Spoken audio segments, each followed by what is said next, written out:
الكلام عن الملك توت عنخ آمون مش هيخلص أبدا. كنوزه ومجوهراته ملهاش أول من آخر.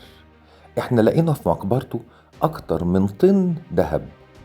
أيوة، زي ما سمعتوا كده، حوالي 1000 كيلو جرام ذهب ويمكن أكتر شوية. مجوهرات كلها في منتهى الجمال والرقي، سابقة عصرها، سواء في الفن والذوق أو في التقنية الحرفية بتاعة التصنيع.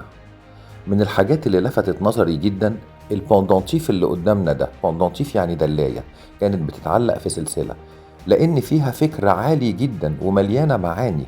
لا يمكن اللي يشوفها للوهلة الأولى يتصور إنها بتحمل كل هذه المعاني.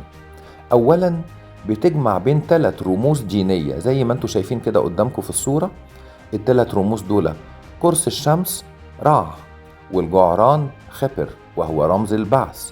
كمان أجنحة الإلهة نخبت اللي بترمز للحماية، حماية مصر العليا وحماية الملك نفسه كمان. ده بجانب إن هذه الزخارف هي في نفس الوقت جملة بتحمل اسم الملك، بتتقري نب خبرو رع، ومعناها سيد أشكال الشمس.